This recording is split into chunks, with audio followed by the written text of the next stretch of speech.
বিষয়কে হালতে রাখেন আলী এবং তার ছেলে মোহাম্মদ অর্থাৎ নবী। এখান থেকে মাথা এলেবামে জমা রাখেন। একটু অন্য বিষয়ের দিকে যাই, যে হেদায়েতটাকে আপনাদেরকে বুঝাবো। গাজওয়ায়ে বাদার কয় হিজরিতে হয়েছে বলেন? বলেন। গাজওয়ায়ে বাদার সন 2 হিজরিতে। ভাই বলে দিয়েছেন। কোন দিনে হয়েছে বলেন? বলেন। জুমার দিন। কোন দিন? কথা মনে রাখেন, খুব সুন্দর হাদিস আপনাদের শোনাচ্ছে। জুমার দিন। তারপরে কোন মাসে হয়েছে বলেন? রমজানুল মুবারাকে। কোন মাস বললাম? রমজানুল মুবারাক। কোন দিন? জুমার দিন, শুক্রবারের দিন। কত রমজান হয়েছে কেউ বলতে পারবেন? আপনারা পারবেন না? মাথায় রাখবেন, মাথায় রাখবেন। যদি এক মাসকে যদি 50 করা যায় কয়দিন হয়? 15 দিন নয়? তার মধ্যে আরো 2 দিন যোগ করেন, কয়দিন হলো? 17 দিন। 17 রমজানে এই জিহাদ হয়েছে। এই জিহাদে আমি পুরোটা ইতিহাসের দিকে যাব না। কালকে ছিলাম আপনার সালাম পাড়াতে জালসাতে, এখানে ইতিহাস বলেছি, কিন্তু কয়েকটা কথা নিয়ে আমি আপনাদের উদাহরণ দিয়ে বুঝাবো হেদায়েতের বিষয়টা। ওই জিহাদ 2 হিজরিতে হয়েছিল। সবাই জানেন গাজওয়ায়ে বাদার।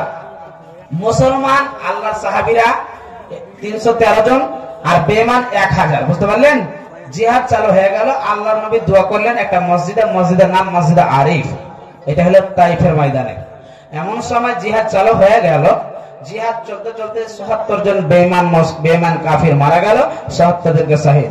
এর মধ্যে একজন মহিলা ছিল, এই মহিলার নাম হলো হিন্দা। কি বললাম? হিন্দা। সহিহ বুখারী 2য় খণ্ডে কিতাবুল মাগাজিতে আপনি একের পর এক বিস্তারিত আপনারা দেখতে পাবেন, দেখে নেবেন ইনশাআল্লাহ। ওই হিন্দার চাচা তাইয়েমা গাজওয়ায়ে বাদারে রাসূলের চাচা আমির হামজা পৃথিবী থেকে তাকে জাহান্নামে পাঠিয়ে দিয়েছেন। কোথায় বললাম? জাহান্নামে পাঠিয়ে দিয়েছেন। হিন্দা মনে মনে সোচছে যে তুই আমার চাচাকে মারলি রে, আমি এই রাসূলের চাচাকে পৃথিবীতে রাখবো না। খবর হয়েছে মারেছে কি আমার চাচাকে? না তো রাসূলের চাচা আমির হামজা। সুবহানাল্লাহ। বন্ধুরা আমার, এমন সময় হিন্দা, আপনারা একটা জিনিস উদাহরণ দিতে দেখি বুঝতে পারেন কি পারেন না? ধরেলেন গোলাম, বুঝেন? গোলাম বুঝেন? আপনি হলেন একজন টাকা পয়সার মালিক, আপনি নিজের বাড়িতে গোলাম রেখেছেন, চাকর রেখেছেন, বুঝছেন তো? তো হিন্দা ওরকম একটা চাকর রেখেছেন যার নাম হচ্ছে ওয়াহাসি। ওয়াহাসিকে বলছেন ওয়াহাসি বিন হারব। তাকে বলছেন, এই তুই আমার কাছে থাকবি গোলাম হয়ে না স্বাধীন হতে চাইবি বল? তো কে চাইবে না স্বাধীন হবো? সবাই চাইবে। আমি আজাদ হয়ে বাড়ি যাব। তো তোকে একটা কাজ করতে হবে। কি কাজ? না তো এই যে রাসূলের চাচা আমির হামজা আমার চাচা তাইয়েমাকে পৃথিবী থেকে বিদায় করেছে। তুই যদি একটা কাজ করতে পারিস, পৃথিবী থেকে যদি তাকে বিদায় করে দিস, আমি তোকে আজাদ করে দিব। তো কোন গাজওয়াতে আজাদ করব তোকে তুই বল। শুন, সামনে 1 বছর পর একটা গাজওয়া আসবে। সে গাজওয়াটার নাম কি বলেন? গাজওয়ায়ে উহুদ। নাম কি? গাজওয়ায়ে উহুদ। এটা 2 হিজরি, ওটা কত হিজরি বলেন? হাতে থেকে তাকান। কয় হিজরি? 3 হিজরিতে হয়েছে। এটা কোন দিনে হয়েছে বলতে পারবেন? কোন দিন বলতে পারবেন না? আবার বলছি, এটা হলো শুক্রবার, ওটা হলো শনিবার। 1 বছর পর এটা হলো শুক্রবার, ওটা হলো শনিবার। এই কথাটা মনে রাখবেন। ওই গাজওয়াতে শামিল ছিল মুসলমান 1000। প্রমাণ সহিহ বুখারী 2য় খণ্ড। 2য় নম্বর কাফিরের দল ছিল 3000। কয় হাজার? 3000। প্রমাণ পাওয়া যায় গাজওয়ায়ে উহুদে 300 জন মুনাফিক ছিল। মুনাফিক মানে আপনার থালিতে খাবে, আপনার থালিকে ফুটা করবে, এটা মুনাফিক মুসলমানের মধ্যে। এই 300 জন আবার ওই গাজওয়া থেকে ফিরত হয়ে গেল, বাঁচলো 700 জন।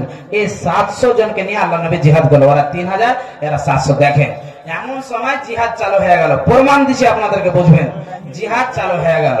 বন্ধুরা আমার, রাসূলের চাচা আমির হামজা একজন বেঈমান সাহাবাকে কিন্তু সর্বপ্রথম উহুদের দিন পাহাড়ের নিচে যারা হাজীগণ আছেন বন্ধুরে, তারা কিন্তু জানতে পারবেন ইতিহাস, অবাক করবে। বিরাট যেন উহুদ পাহাড়, তার নিচে জিহাদ হয়েছেন।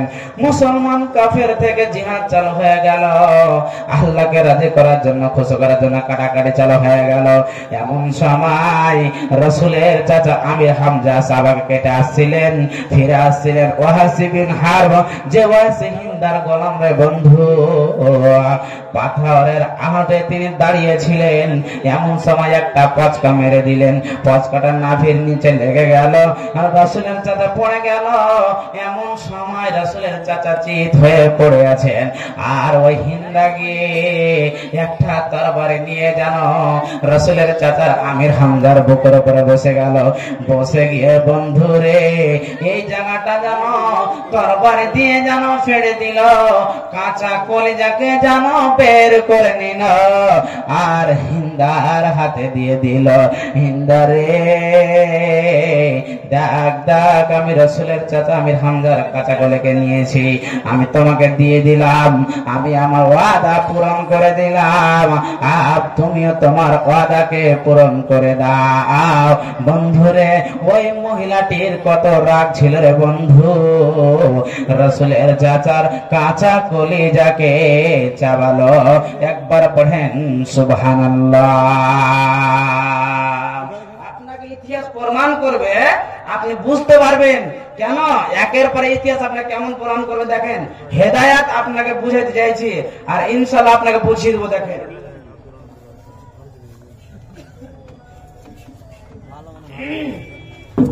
এমন সময় কাঁচা কলিজাকে চাবালো। তো এটা ঠিক করলো না বেঠিক করলো বলেন? কথা বলবেন না? বেঠিক করলো না, ইতিহাস প্রমাণ করছে। দেখেন, কিন্তু ওনার একটা রাগ ছিল না? সবার ভিতরে রাগ আছে কি নাই বলেন? আছে না? এমন সময় তিনি কাঁচা কলিজাকে চাবালো। তারপরে মহিলার কিন্তু একটা গুণ ভালো ছিল। কি একটা গুণ বলি? যেরকম আজকে আমরা আপনাদের যত মহিলা আছে, মেয়ে ছেলে আছে, এরা কি মাথার কাপড় ফেলে রাস্তাতে চলে, পর্দায় কম থাকে, জালসাতে হোক মেলাতে হোক বেশি ঘুরে, জালসাতে এসে ঘুরে কি ঘুরে না বলেন?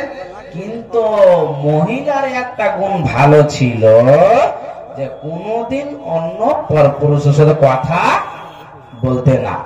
একটা তার সাহেলি হিন্দাকে গিয়ে বলছে, হিন্দাকে তুই জানিস একটা মহিলা আমডোল গ্রামে জালসাতে এসে একজন বক্তা বলছে আমি কোন জায়গাতে থাকবো চিনি না, তো বলো তো, তুই এরকম কথা বলেছে। তখন হিন্দা কত জিনিসটাকে না পছন্দ মনে করেছে, বলছে ছি ছি ছি, একজন মহিলা হয়ে একটা পুরুষের সাথে বিলজ্জা হয়ে কথা বলে। সুবহানাল্লাহ, এই গুণটা তার ভিতরে ভালো ছিল। কিন্তু যেখানে সাপের ভয় সেখানে সেই কাজটা হয়। দেখেন, এমন সময় হিন্দা বাড়িতে ছিলেন, তার স্বামী কিন্তু বাড়িতে ছিলেন না। ইতিহাস নিয়ে যাচ্ছি, ছিলেন না। হিন্দার কাজ ছিল কাম কাজ করে নিজের বাড়িকে সাফাই করে সাফ সুতরা করে তিনি রাখতেন। ঘরটাকে সুন্দর করে সাজাইছেন, এদিকের কাপড় ওদিকে রাখছেন, ওদিকের কাপড় ওদিকে। ওর মধ্যে হিন্দার স্বামীর বন্ধু বাড়িতে ঢুকলো, প্রবেশ করলো। কি হইলো? ঢুকলো, কথাটা বুঝেন, উদাহরণ দিচ্ছি। ঢুকে ঢুকে এদিক ওদিক দেখছে যে আমার বন্ধু নাই। এমন সময় দেখছেন তার বিবি আছে, কাজ করছে। তার বিবি কিন্তু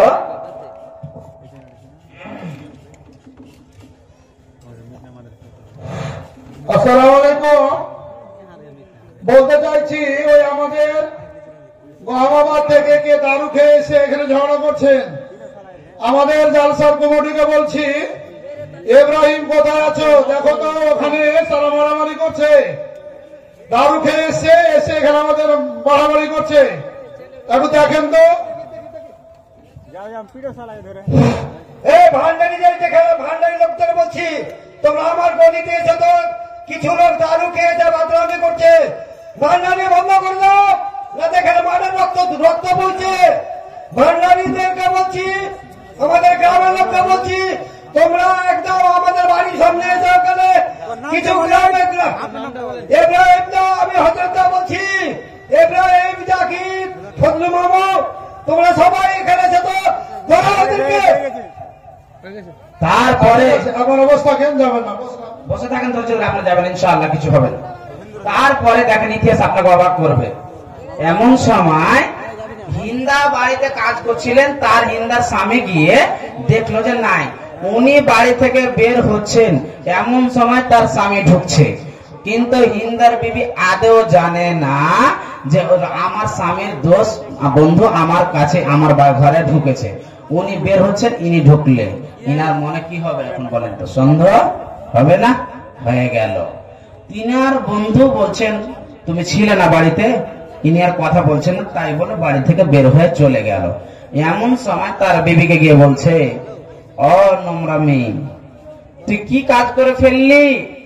আমার বন্ধুর সাথে তুই ঘরে ঢুকে থাকলি। আমি এটা মানব না যে তোর ওর সাথে গালাত হয়নি, এটা আমি মানব না। তার বিবি বলছেন, স্বামী যান, এটা কোনোদিন হতে পারে না, কখন এসে কোন সময় এসে আমি আদৌ জানি না। আর তার স্বামী বলছে, তোকে আর রাখবো না, তুই নোংরা মেয়ে। বন্ধুরে আমার, এই বলতে বলতে স্বামী যান বলছেন, হিন্দা রে, তোকে আমি কিন্তু রাখবো না। হিন্দা হাতে ধরে পায়ে ধরছে আর বলছে, স্বামী যান খবরদার, আমি তাকে আদৌ জানি না, আমি তাকে জীবনে দেখিনি, কখন এসেছে জানি না। অত স্বামী যান, তুমি জেনে নাও, খবরদার আমাকে তালাক দিও না। তার কত হিন্দার তার শ্বশুর শাশুড়ি তার জামাইকে বুঝাইছে, কিন্তু বুঝে না। এমন সময় বন্ধুরে আমার, এমন সময় বন্ধুরে আমার জেনেলেন, এ বলে কিন্তু মানছে না, বলছে না আমি তোকে রাখবো না, তালাক দিয়ে দেব। কত লোক বুঝায় কিন্তু মানছে না, বলছে না একে আমি তালাক দিব। আর হিন্দা পায়ে ধরে হাতে ধরছে, স্বামী খবরদার এরকম তুমি আমাকে ভাবিও না, আমি ওরকম মহিলা নয়, আমি পাপ করিনি, আমি গুনাহ করিনি, আমি জেনা করিনি। কত বুঝাচ্ছি কিন্তু মানে না, না মানার কারণে ও তালাক দিবে। একজন বুড়া এসে বলছে, এই খবরদার এরকম করিস না। একজন চল ওই মক্কার কোণাতে একটা গুণীগার আছে, জাদুঘর আছে, সব কথা খুলে বলবে, তোর বিবি যদি ভুল করে তা বলবে, না করে তা বলবে। বন্ধুরে আমার, হিন্দার স্বামী বলছে, তুমি ঠিকই বলেছ, তুমি ঠিকই বলেছ। এমন সময় বন্ধুরে, এমন সময় বাবারে আমার চলে গেল জাদুর কাছের কাছে, বলছে কি হয়েছে? বলছে আমার স্বামী আমার উপর সন্দেহ নজরে দেখেছে, অর্থাৎ আমার স্বামীর বন্ধু আর আমি ঘরে কাজ করছিলাম, স্বামীর বন্ধু ঢুকেছে, আমি কিন্তু আদৌ জানি না। ও এরকম ব্যাপার, তবে এক কাজ কর, তোরা বাইরে বস, আমি হাত চালাচ্ছি। হাত চালাতে চালাতে চালাতে দেখছেন যে না, এরকম কাজ হয়নি, হিন্দা আদৌ জানে না। হিন্দা কি বলছেন? হিন্দাকে তার ওই কবিরাজ কি বলছেন দেখেন, হিন্দার স্বামী তুমিও জেনে নাও, একটা কথা আমি কবিরাজ তোমাদেরকে কোনকার ভালো করে বলছি, জেনে নাও। হিন্দার স্বামী তোমার বিবি সাথে কোনে অন্য কাজ হয়নি, নোংরা কাজ হয়নি, তুমি জেনে নাও। অতএব শুনে নাও, এরকম যেরকম তুমি সন্দেহ নজরে দেখেছ, তোমার ধারণা ভুল ভুল ভুল ভুল ভুল। যেমন বলল এমন সময় তার স্বামী কিন্তু মেনে নিল, আমার বিবি গালাত অন্য কাজ কিন্তু করেনি। কিন্তু বলতে বলতে বন্ধুরে একটা কথা কবিরাজ গুণ কিন্তু বাড়িয়ে বলে দিল। বলেন তো এরকম বলতে ভেজাল মিটলো কি মিটলো না? বলেন মিটে গেল? ভেজাল মিটাতে গিয়ে কিন্তু গুণী করে একটা কথাকে বাড়িয়ে দিল। কি বাড়ালো? যে তোমার পেটে স্কিন চালাতে চালাতে দেখলাম একটা ছেলে জন্ম নিবে, বীর যোদ্ধা হবে, আর তুমি একটা বীর যোদ্ধার মা হবে। হিন্দা কিন্তু হাসতে লাগলো। হাসবে না? আচ্ছা হিন্দা যে হাসলো, তার স্বামী হাসবে কি হাসবে না বলে? তো বলছে তোমার হেসে লাভ না, আমি আর তোমার ভাত খাবো না, আমি খোলা তালাক নিব। দেখেন তো উল্টা হলো না ঠিক হলো? বলেন। এক তো তার স্বামী মানছিল না, হিন্দা তোকে রাখবো না, এখন হিন্দা বলছে আমি আর তোকে রাখবো না। বলছে দেখ তুই বদলালিস না, আমি যদি ভুল করি তুইও করবি, ওই তুমি ভাত ভাত করে বকিও না, আর তোমার লাভ নেই, আমি তোমার ভাত খাবো না তো খাবো না। দেখো উল্টা ভেজাল হয়ে গেল। বুঝাইছে হিন্দার শাশুড়ি মা, এখন জামাইকে বুঝিয়ে পারবো না, আর এখন তোকে বুঝিয়ে পারবো না। সুবহানাল্লাহ। হিন্দা বলছে মা গে বাবারে আমার শুনে নাও, আমি হচ্ছে একজন মহিলা, আমি অন্য পুরুষকে দেখি না, আমি কত বুঝলাম তিনি কিন্তু বুঝলো না। তবে শুনে না নাও যে ইনি হলেন কাপুরুষ। ইনার পুরুষত্ব বলে ক্ষমতা নাই। কেন ইনার পুরুষত্ব বলে ক্ষমতা নাই?